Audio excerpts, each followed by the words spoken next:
Hello, everyone. Welcome to the Power Zone Sports Podcast. For today is August 7th, 2024. I don't know how many more of these I'm going to be able to do before the start of the new semester.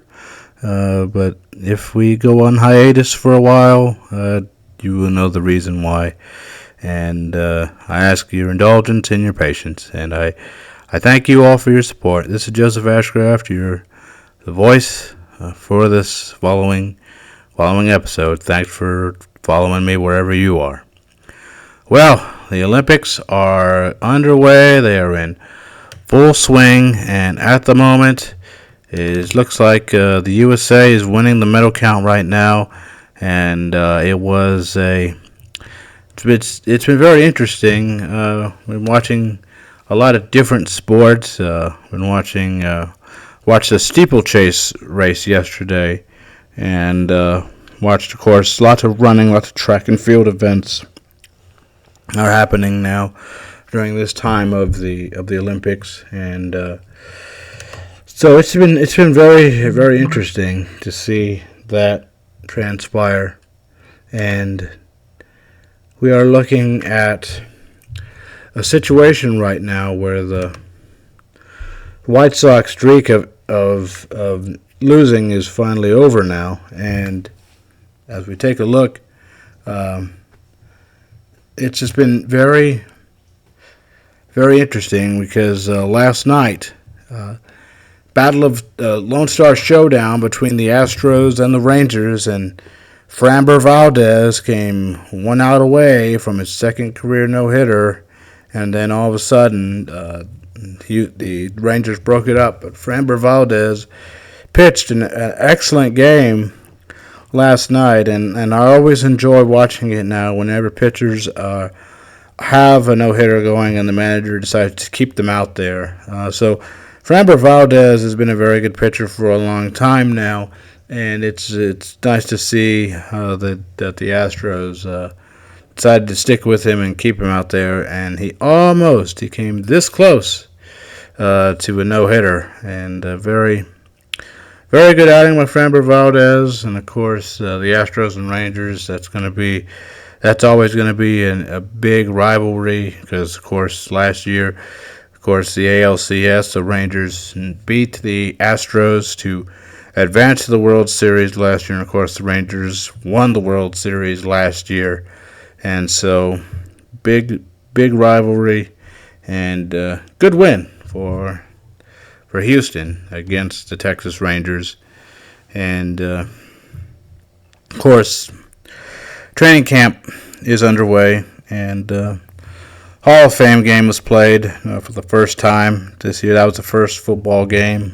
Preseason, Canton, Ohio, was called off late in the day due to rain. But one thing that I did get to see, and something that I've watched happen in the semi-pro leagues, the XFL kickoff style is being emulated by the NFL, and pretty much it did. And I'm just happy that the rule is being instituted in some way, because I thought the NFL was going out of their way to abolish the kickoff entirely. So the fact that they are not going to abolish the kickoff like I thought they would shows me that they still care about it. I was thinking that the NFL was going to use all these kickoffs because the kickoff spot is now it sounds like 70 yards to the end zone, and the kickoff spot was going to be a spot where now they were going to change it and say, we've had too many touchbacks, nobody likes to see touchbacks, and so let's go ahead and just move the ball to the 30-yard line and have every offense starts there, like the Alliance of American Football did, eliminating the kickoffs in their league. And, of course, the AAF, most people don't even remember the AAF because the Alliance of American Football went under midway through the season. And it was a league that I always try to give semi-pro football a chance, and I always do try to watch it. But there is a reason why springtime football doesn't have nearly the quality of competition that the NFL does. Now, there are opportunities given by these other leagues for these players like the kicker Jake Bates, who's now made it onto the Detroit Lions roster as a kicker. And that's the aspect of the game that I try to watch. I try to watch these games. I don't have a particular favorite XFL team, but I try to watch these games as a scout, as a coach. Try to look at these players and see who could potentially make a difference for us down the road. Kind of like how the Dallas Cowboys did with Cavante Turpin, the leading return man of the UFL XFL previous season, and then he signed with the Cowboys. And Cavante Turpin hasn't broke one yet. I don't think he's returned a kick for a touchdown yet. But Cavante Turpin, he's not Devin Hester yet, but he just needs to get some more blocking on his return team, and we can see how he responds to the new rules. I can't wait for the Cowboys.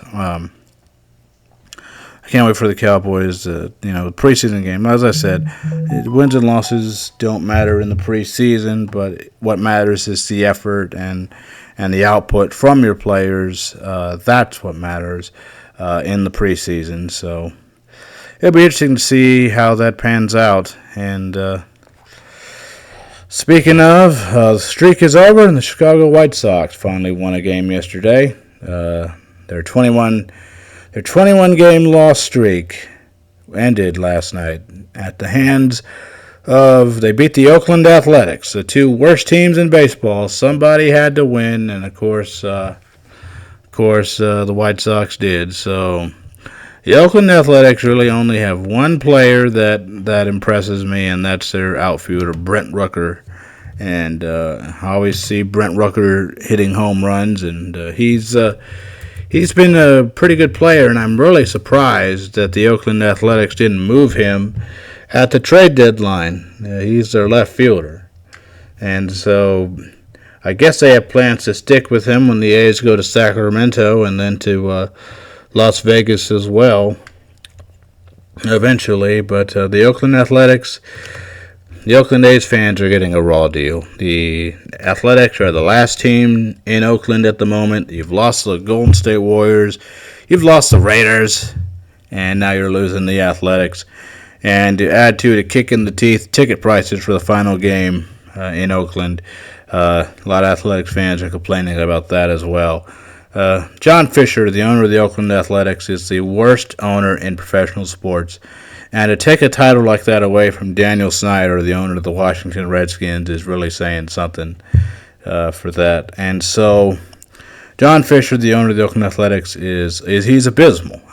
How do you slash payroll and then increase ticket prices and then announce to everyone that the Athletics are going to play baseball in a minor league park in Sacramento for 2 seasons, while the ultimate goal is to take the franchise and move it to Las Vegas, just like the Raiders moved to Las Vegas? And so it'll be interesting. Will the Athletics suddenly, as they're going to be known next year, will the Athletics have more payroll when they go to a minor league park in Sacramento, even though that park is there? I would imagine they're going to have to increase their seating capacity. But that being said, the Oakland A's are going to be just a mere memory after October, and it'll be a memory for fans, to watch. Catfish Hunter, Vida Blue, Reggie Jackson, of course, the great closer Dennis Eckersley.